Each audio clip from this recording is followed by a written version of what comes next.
You were trained to be soft, to be open, to be vulnerable. They sold you a lie with soft edges and sweet slogans. Be her protector, her provider, her peace. They said women want a good man, a man who listens, who feels, who serves. But here you are, confused, abandoned, ignored, watching the same woman who once clung to your presence now get wet over the man who doesn't call her back. And deep down, you feel it. That itch of betrayal. That quiet voice saying, none of what they taught you works. Because it doesn't. Not in the real world. Calvin Reed didn't write Women Magic Lore for men who still believe in the Disney version of desire. He wrote it for the man who's been burned, played, ghosted, drained, who's ready to finally stop pretending and see the game for what it is. Because there's a truth men aren't supposed to say out loud. Women don't fall in love with goodness. They fall in love with gravity, power, presence, command, not kindness, not compromise, not your feelings. The man she fantasizes about is not the one who puts her on a pedestal. It's the one who stands like he doesn't need her applause.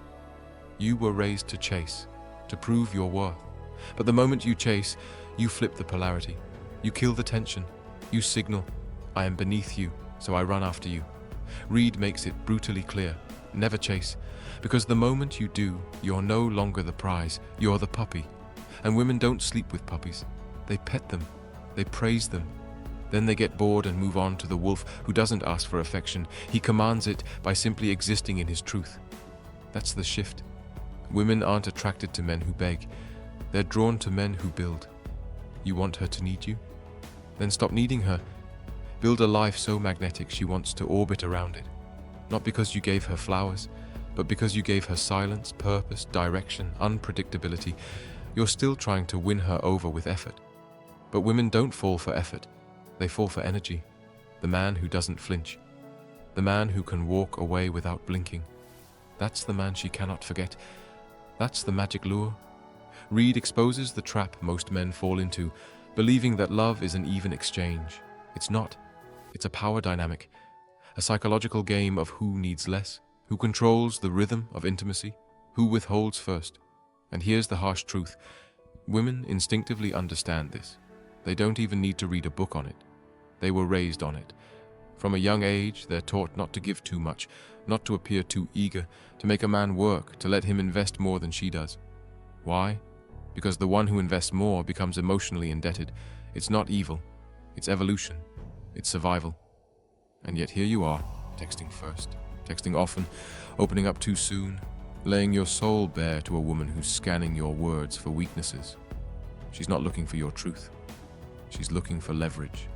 Not to destroy you, but to decide, can I shape this man? Can I guide him? Can I own his attention? And if she can, you're no longer a mystery. You're a mirror. And women don't crave mirrors. They crave mountains. Women Magic Lure teaches that being emotionally open too soon is not vulnerability. It's volunteering for psychological disarmament. You think you're building closeness, but you're just handing over your manual. Every secret, every insecurity, every unmet need becomes a roadmap she didn't even ask for. And once she has it, the chase is over. Not because she's cruel, but because your mystery died in your desperation. Understand this. Women are wired to respond to uncertainty with desire. Not chaos, but masculine unpredictability. The calm man who reveals little, who leads with presence, not paragraphs. That's the man who gets under her skin. That's the man she dreams about. Not the one who asks, where did I go wrong? But the one who makes her question, why can't I stop thinking about him? You think connection is about confession, that the more you tell her, the more she'll trust you. But women don't trust words. They trust dominance, direction, detachment. Reed makes it clear, women follow energy, not explanations. And when your energy screams, please choose me, she doesn't feel admiration, she feels repulsion, not because she's shallow, but because biology punishes need. Need smells like survival. It signals weakness. It says, I need you to validate me. I need you to complete me. I need you to fix what I refuse to fix myself. And that's not love. It's dependence dressed up as romance. And women, they know the difference. They might not say it out loud, but they feel it deep in their instincts. A man who worships her becomes less of a man because he hands over the very thing she craves most, emotional authority.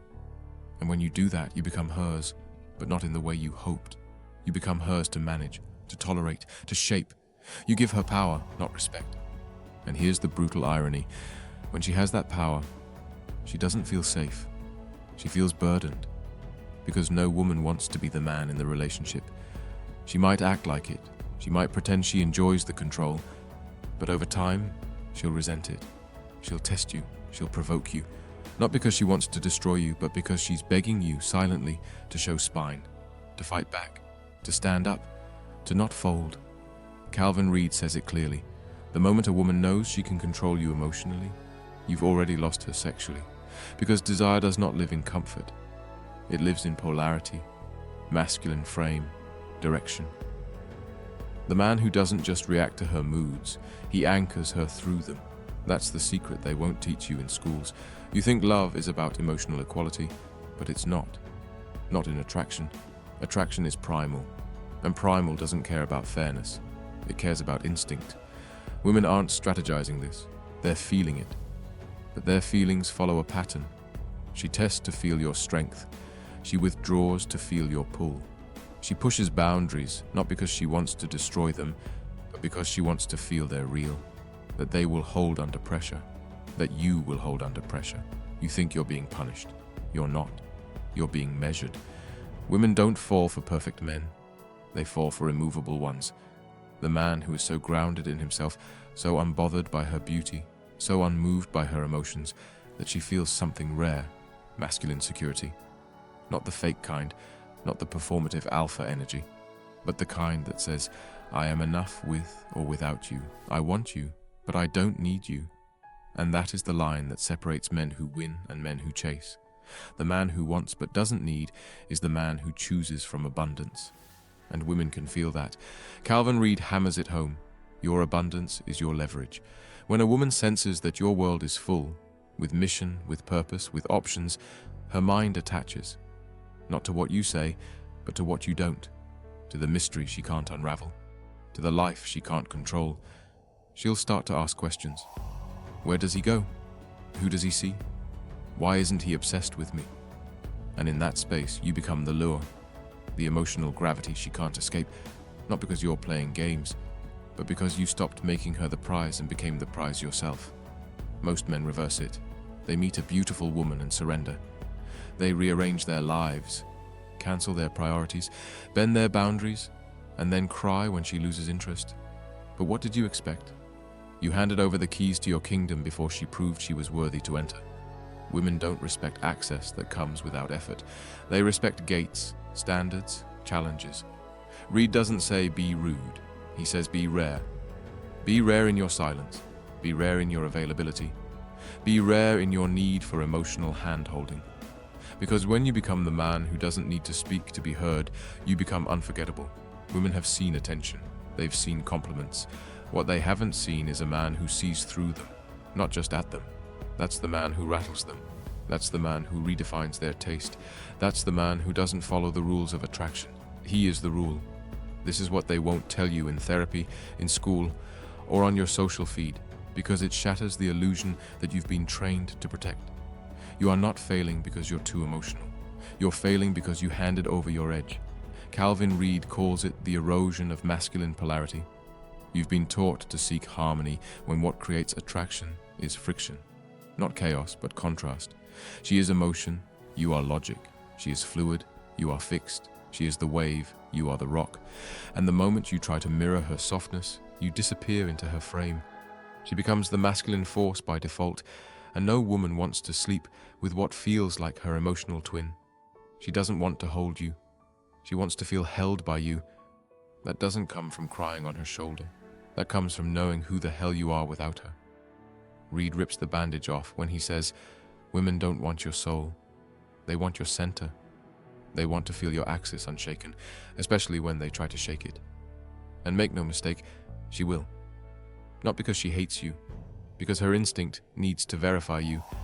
If your confidence is real, if your words have roots, if your masculinity can withstand her chaos without folding, every complaint, every silence, every emotional swing, it's a test. And you think you're being punished, so you respond with appeasement. But appeasement is the death of desire. She doesn't want a yes man. She wants a hell no man. A man who stands up and says, "This is where I draw the line." Not with violence, with presence, with power that doesn't need to raise its voice to be heard. Women remember those men, not because they were perfect, but because they were clear. This is the part most men refuse to accept. She doesn't want to lead. She'll pretend she does, because modern culture told her she should. But the moment you let her lead, she'll lose attraction. She doesn't want to drive the relationship. She wants to feel your direction, even when she fights it. Because deep down, feminine energy doesn't want control. It wants surrender. But it can't surrender to a man who has no structure, who has no standard, who bends the moment she pouts. Reed makes it surgical. If you give her the wheel, don't be shocked when she drives away. Not because she wanted to leave, but because you gave her no reason to stay. So what's the solution? What do you do with this truth that feels more like a gut punch than guidance? You stop chasing approval. You stop leading with your wounds. You stop begging for acceptance through affection. You stop seeking in women what you were never taught to find in yourself, and you start becoming the kind of man who doesn't need her to make him feel worthy. You build, you sharpen, you expand, you create a gravitational pull so strong, so deeply rooted in mission and movement that women don't just want to be around you, they want to belong to the world you've built, not because you demanded it, but because you didn't. You showed them that your validation comes from results, not relationships, from vision, not validation, from clarity, not compliments. This is the uncomfortable truth Reed shoves in your face. Most of your romantic pain isn't from her leaving, it's from you realizing you had nothing outside of her, that your identity was built around being needed, around being wanted, and when she walked, so did your sense of self. That's not her fault, that's yours, because you made her the sun and forgot to become the sky. But here's the beauty in the brutality. Now you know, now you see, now you have the choice to stop performing, to stop apologizing, to stop giving your power to women in exchange for scraps of affection that only pacify you long enough to keep you tame. And here's the final truth, the one most men never get to because they're too busy blaming women, too bitter, too broken. Women are not the problem. Your illusion of them is. Because the moment you stop needing her to complete you, you become complete. Not in some spiritual fluff, but in fire-forged reality. When you reclaim your center, when you detach with presence, when you lead without explanation, when you learn to say no without guilt and yes without fear, you become dangerous. Not reckless, not cruel, but undeniably free. So here's your call, brother. Not to hate women, not to manipulate them, but to stop being manipulated by your own fantasies, to stop bleeding your worth into their hands and wondering why you feel empty. Read women magic.